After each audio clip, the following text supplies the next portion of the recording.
आदाब, मैं आगा खुर्शीद खान। शराब घोटाले मामले में दिल्ली के मुख्यमंत्री अरविंद केजरीवाल को ईडी ने गिरफ्तार कर लिया है। इस गिरफ्तारी के साथ सिर्फ दिल्ली ही नहीं बल्कि देश की राजनीति में सियासी तूफान मच गया।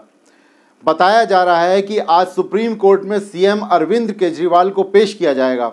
आम आदमी पार्टी की तरफ से ही राहत के लिए वो याचिका दायर की गई है, लेकिन तब तक सीएम के लिए चुनौतियां काफ़ी ज़्यादा बढ़ चुकी हैं। उनकी गिरफ्तारी होना ज़मीन पर सभी समीकरणों को बदलने वाला है।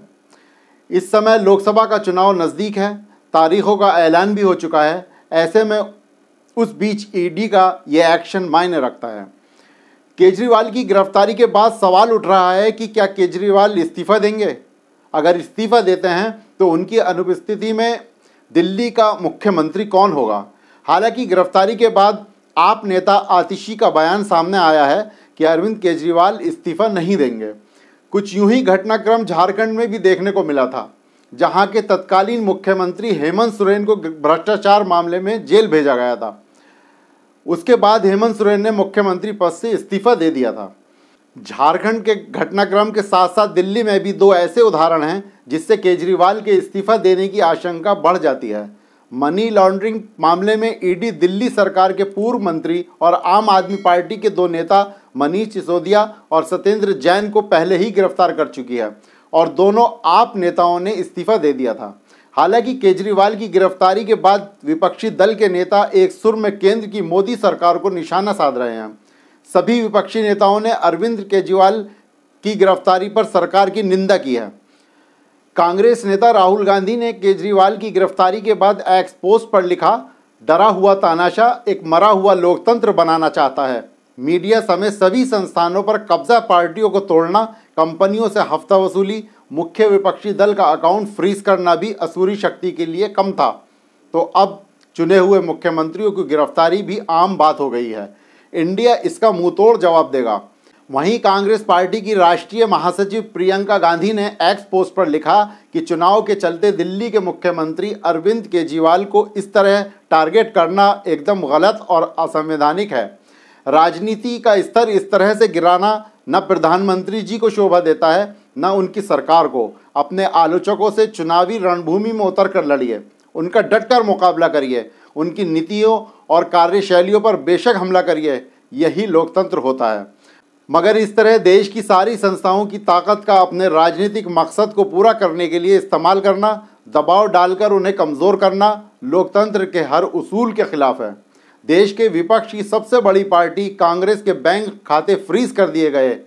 तमाम राजनीतिक दलों और उनके नेताओं पर ईडी, सीबीआई, आईटी का दिन रात दबाव है।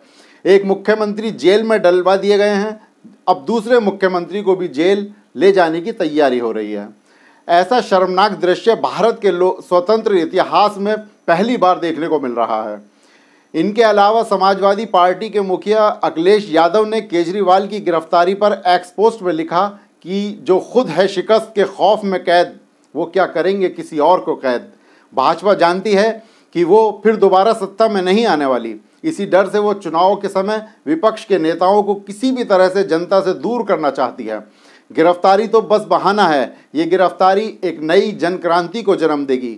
अखिलेश यादव ने अपनी पोस्ट में आप पार्टी को टैग भी किया है, हालांकि उन्होंने केजरीवाल का नाम नहीं लिया। साथ ही बिहार के पूर्व उप मुख्यमंत्री तेजस्वी यादव ने केजरीवाल की गिरफ्तारी पर एक्स पर लिखा कि दिल्ली के मुख्यमंत्री अरविंद केजरीवाल जी की गिरफ्तारी से साफ जाहिर है कि विपक्ष से लोकतांत्रिक तरीके से लड़ने के बजाय बीजेपी जांच एजेंसियों एवं अन्य संवैधानिक संस्थाओं की आड़ और पुरजोर मदद से चुनाव लड़ना चाहती है।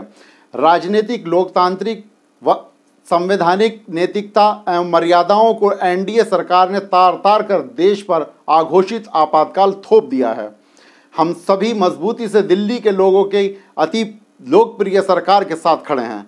जैसा कि हम सब ने पटना व मुंबई में खुलकर ऐलान किया था, हम डरने वाले नहीं हैं बल्कि लड़कर जीतने वाले लोग हैं। वहीं राष्ट्रवादी कांग्रेस पार्टी शरद चंद्र पवार के अध्यक्ष शरद पवार एक्स पर लिखा कि विपक्ष को निशाना बनाने के लिए केंद्रीय एजेंसियों के बदले की भावना से किए जा रहे दुरुपयोग की कड़ी निंदा करता हूं।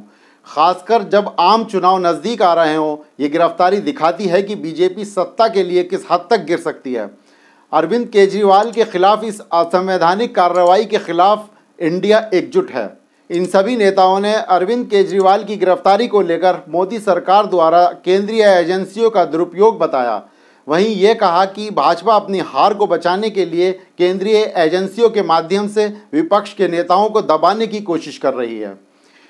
इनके सबके बीच हर किसी की नज़र कोर्ट के फैसले पर रहेगी। कोर्ट के फैसले के बाद देखना दिलचस्प होगा कि देश की राजनीति में किस प्रकार का बदलाव देखने को मिलता है।